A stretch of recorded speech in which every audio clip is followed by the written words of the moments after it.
Hello ji and अस्सलाम वालेकुम। क्या हाल चाल है बच्चों, कैसे हैं? फेडरल बोर्ड में पढ़ाई कैसी जा रही है? ठीक ठाक हो? अपने स्कूल का नाम लाजमी मेंशन करें कमेंट के अंदर। देखते हैं कहाँ कहाँ से बच्चे हमें सुन रहे हैं। आज हम एक एक्सरसाइज कर रहे हैं जो एंड में है, और इसके अंदर सबसे पहले एमसीक्यूज़ हैं, तो डिस्कस करते हैं। पहला एमसीक्यूज़ कहता है कि ए जो है वो इक्वल है बी प्लस सी माइनस डी। तो ये किसके इक्वल होगा? ठीक है, तो इसको सॉल्व कर लें तो ये आ जाएगा A B plus A C minus A D. तो ये आ जाएगा। तो ये तो बिल्कुल नहीं आ सकता, क्योंकि इसमें बी प्लस सी, ये प्लस साइन प्लस कैसे हो गया? तो ये तो इम्पॉसिबल है। ठीक है, यहाँ पे ये देखें तो ये वाला तो एग्जैक्ट हमारा आंसर आ रहा है। थोड़ा सा फ़र्क है। तो कम्यूटेटिव प्रॉपर्टी क्या कहती है? आप इसको इधर लिख लें या इसको इधर लिख लें, तो बात तो एक ही है ना। ए सी को उधर ले जाऊँ, ए बी को उधर ले जाऊँ, मैं कौन सा साइन चेंज कर रहा हूँ? तो बात तो एक ही है ना। तो इसका मतलब ये वाला ऑप्शन जो है ये आपका करेक्ट है। ठीक है, अब ये हो गया बी क्वेश्चन। अब अगले पे आ जाएं। टू क्वेश्चन क्या कहता है कि ए की पावर अगर आर है और ए की पावर है माइनस एस, तो उसको अगर डिवाइड करें तो ए को एस के साथ तो क्या होगा? अब देखें तीनों की बेस सेम है ना, तो इनके जो पावर्स हैं, एक्सपोनेंट्स हैं, वो प्लस माइनस हो जाएंगे। तो जो मल्टीप्लाई हो रहे हैं उनका तो साइन चेंज नहीं होगा, वो आर माइनस होगा। जो नीचे से आ रहा है ऊपर, उसका साइन क्या हो जाएगा? चेंज। ये डिवाइड हो रहा है ना, डिवाइड जब ऊपर आएगा तो ये एस इधर आके माइनस हो जाएगा। इसका प्लस साइन, ये प्लस एस था ना, ये माइनस एस हो जाएगा।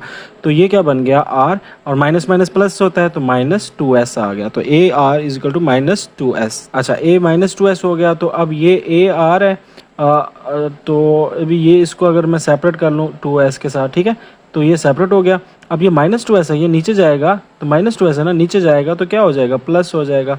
तो ये आ जाएगा A two S plus two S. ठीक है, तो ये आपका आंसर है। तो ये वाला आपका आंसर है। ठीक है, आगे चलते हैं। आगे कहते हैं एक्सपोनेंट एन जो है, nth रूट जो है वो ए बी है। ठीक है, तो ये किसके इक्वल होगा? ठीक है, तो इसको आप किसके इक्वल कर सकते हैं? तो हमने कहा था जो एक्सपोनेंट होता है उसको जब भी आप इंडेक्स होता है रेडिकल का, अगर जब उसको एक्सपोनेंट में लेते हो तो वो 1 बटा में हो जाता है, तो 1/n में हो जाता है। तो इसका मतलब ये डी आंसर है। ठीक है, तो यहाँ तक क्लियर है। अब चौथा न्यूमेरिकल देख लें।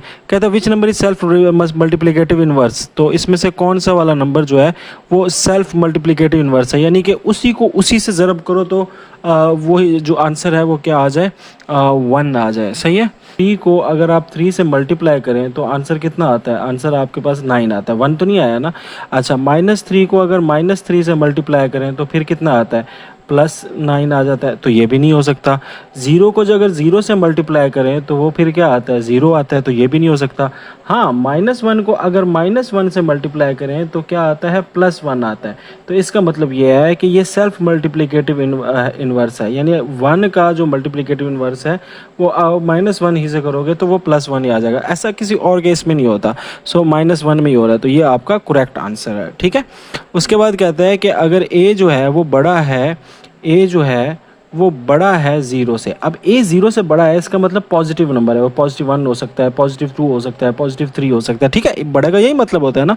देन ए का क्यूब रूट जो होगा, ए का जो अगर आप क्यूब रूट हो लेंगे, यानी अगर लेट से आप +2 ले लो, ठीक है, या +3 ले लो, तो वो क्या नंबर होगा? तो देखो, अगर आप स्क्वायर रूट लेते हो ना 2 का, तो वो एक इरेशनल नंबर है। ठीक है, इरेशनल नंबर आता है।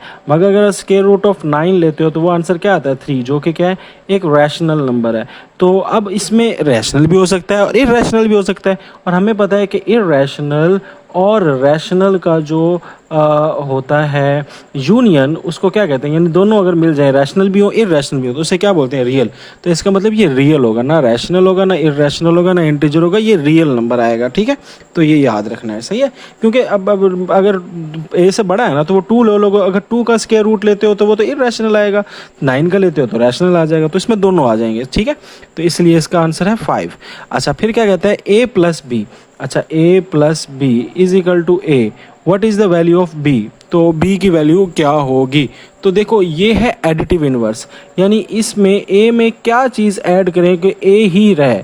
तो a में लाजमी बात है अगर 0 ऐड करें तो वो a ही रहेगा ना, तो इसको बोलेंगे एडिटिव इनवर्स। तो इसमें आंसर आपका क्या है? 0। ठीक है, आगे कहता है a dot B is equal to 1, what is the value of b? तो a को मैं किस से मल्टीप्लाई करूं? मैं किस से मल्टीप्लाई करूं तो मेरा आंसर जो है वो क्या आ जाए, 1 आ जाए। तो यहाँ पे इसने बेसिकली पूछा है मल्टीप्लिकेटिव इन्वर्स, तो हमने निकालना है b की वैल्यू। तो a को किस से मल्टीप्लाई करूँ तो मेरा आंसर 1 आ जाएगा। तो इसका मतलब मल्टीप्लिकेटिव इन्वर्स से करूँ, 1/a से करूँ, तो 1/a से करूँगा मल्टीप्लाई, तो ये 1 से कट जाए, a से कट जाएगा, तो 1 आंसर आ जाएगा। सो इसका मतलब है कि इसने मल्टीप्लिकेटिव इन्वर्स पूछा था, जो कि क्या है, 1/a। अच्छा, अगले क्वेश्चन में देख लो, कहता है according to reflexive property y² minus 17। तो अब रिफ्लेक्सिव प्रॉपर्टी बतानी है। तो रिफ्लेक्सिव प्रॉपर्टी क्या होता है, अक्स अपनी शक्ल देखना, बिल्कुल आप जैसे हो वैसे ही दिखोगे। तो y² माइनस 17 का जो रिफ्लेक्सिव प्रॉपर्टी होगी वो यही होगी, y² माइनस 17। ठीक है, तो ये सेम सेम ही होगा, बिल्कुल सेम सेम, डिट्टू कॉपी, अपना अक्स नजर आएगा। अच्छा, अब कहता है a dot B is equal to A को मैं किस से मल्टीप्लाई करूं कि भाई मेरा आंसर ए ही आए। तो ए को अगर मैं 1 से, 0 नहीं कहना, 0 से मल्टीप्लाई करोगे तो 0 हो जाएगा। ए को 1 से मल्टीप्लाई करूं तो ए होगा ना। तो इसका मतलब इसने क्या पूछा हुआ है यहाँ पे, मल्टीप्लिकेटिव जो है वो आइडेंटिटी पूछा हुआ है। मल्टीप्लिकेटिव आइडेंटिटी क्या होता है कि अगर आप किस चीज़ को ए से मल्टीप्लाई करोगे वही चीज़ आ जाए, उसकी शनाख्त वही रहे, उसकी आइडेंटिटी वही रहे।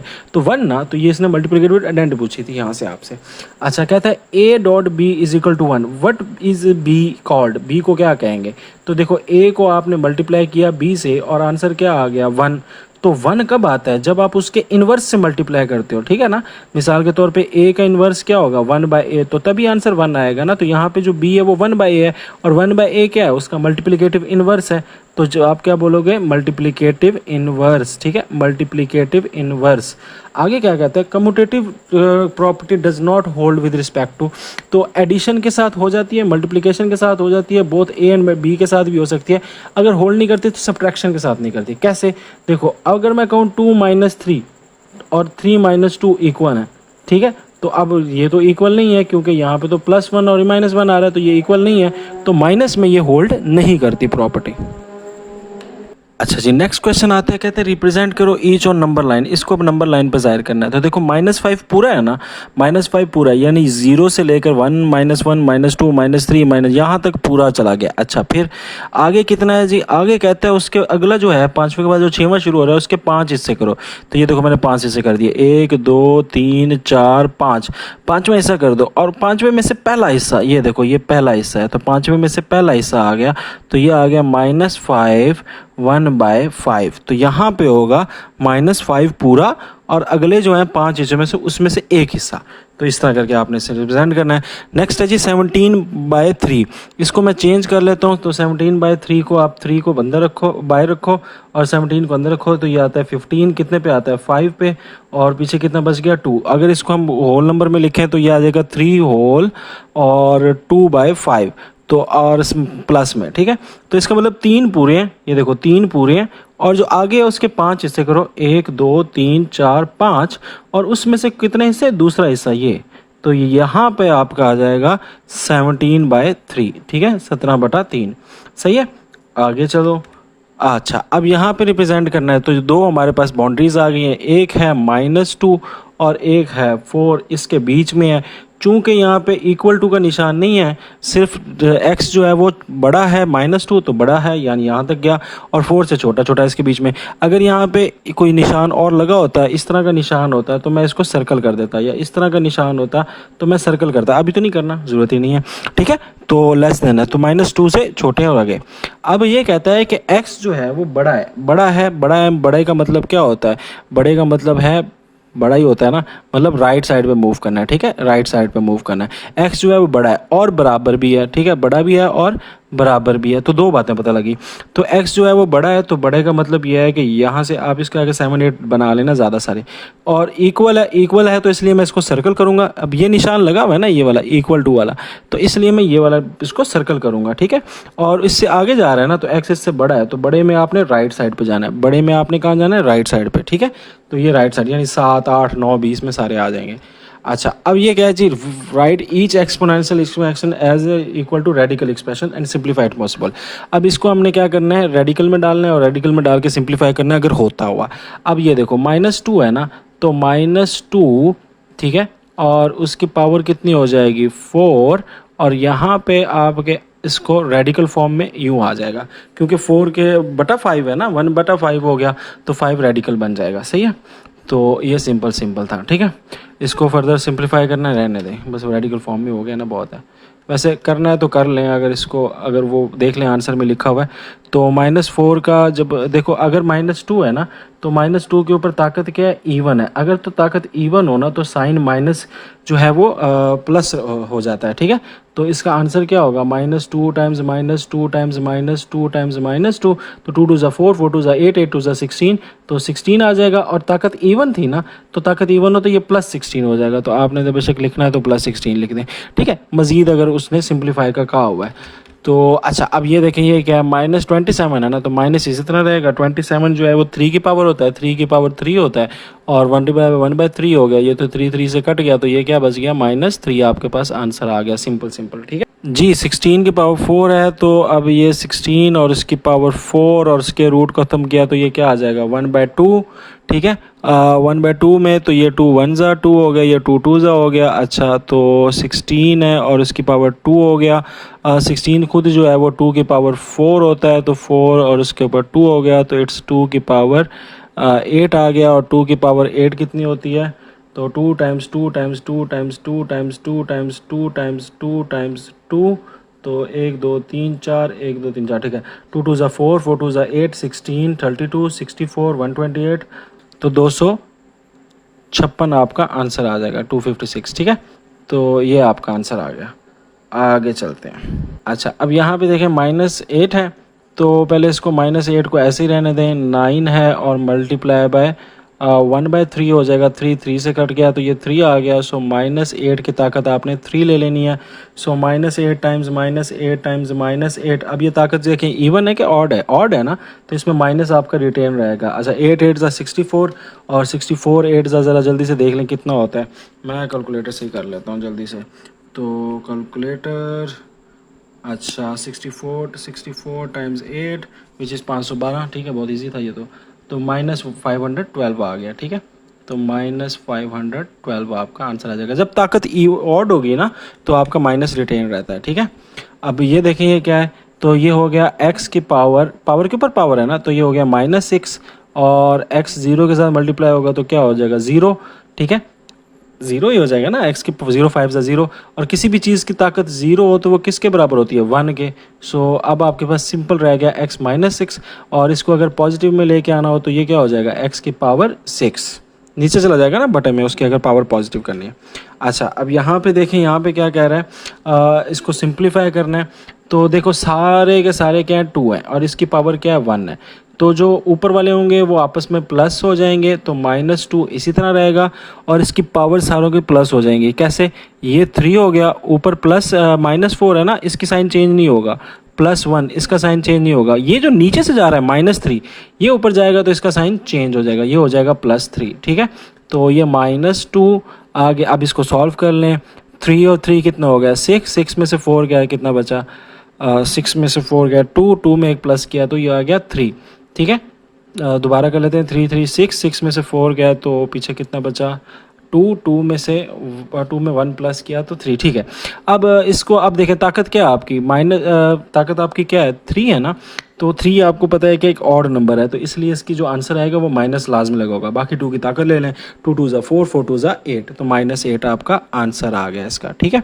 नेक्स्ट चलते हैं, आपके पास ये वाला क्वेश्चन आ गया जी। चलें, अब देखें, इसमें इसमें बेसिस इनकी बेसिस सेम है और इनकी बेसिस सेम है, तो इनको आपस में हम प्लस माइनस कर लेंगे लिहाज से, ठीक है। तो सबसे पहले आपके पास 2 आ जाएगा। 2 में कौन कौन सा आ गया, 1 + 2, ये आपस में मल्टीप्लाई हो रहे हैं, तो ये +3/4, ये नीचे से जा रहा है 1/2 नीचे से आ रहा है, तो ये 1 - 1/2 हो जाएगा, ठीक है।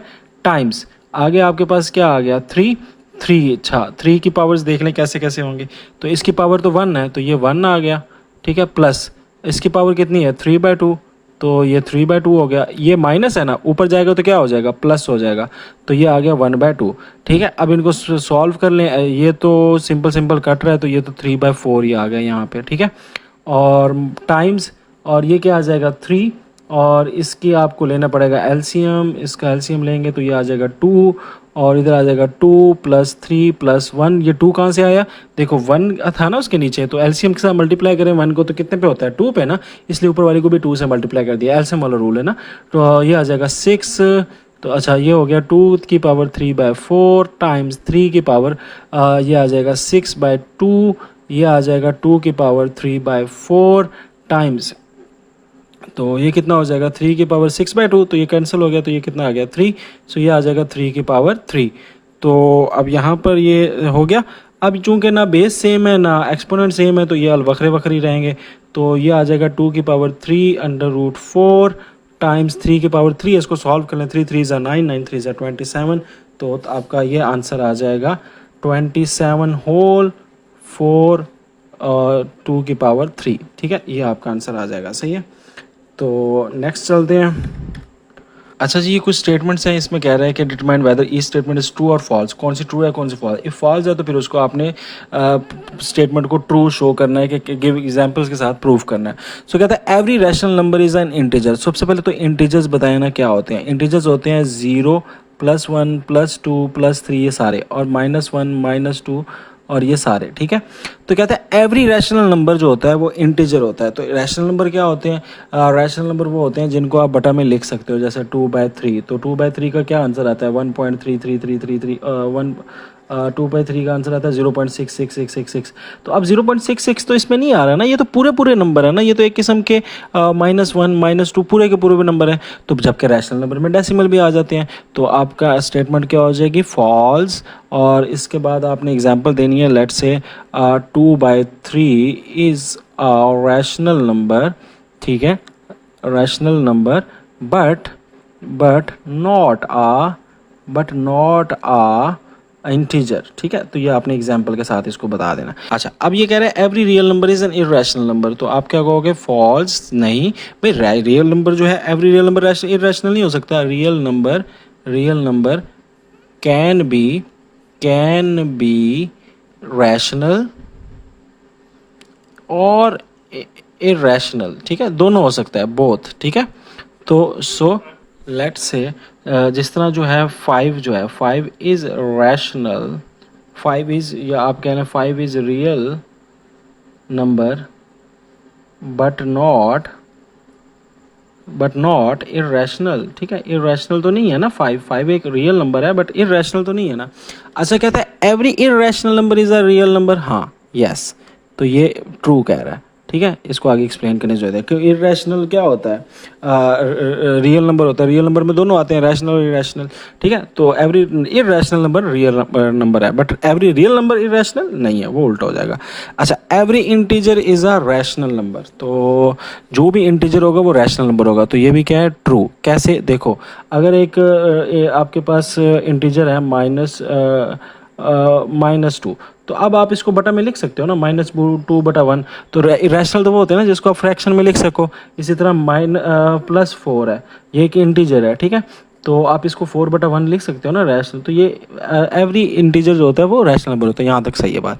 अच्छा, कहते हैं every real number is either a rational number और एन इरेशनल नंबर, तो ये बात भी इसने क्या कर दी है ट्रू कर दी। हाँ भाई, जो रियल नंबर है वो या तो रैशनल होगा या इरेशनल होगा, क्योंकि ये क्या होता है रैशनल और इरेशनल का यूनियन कहते हैं रियल नंबर। ठीक है, सो दैट्स इट। बट मिलते हैं नेक्स्ट वीडियो में, चैनल को सब्सक्राइब करें। अल्लाह हाफिज़।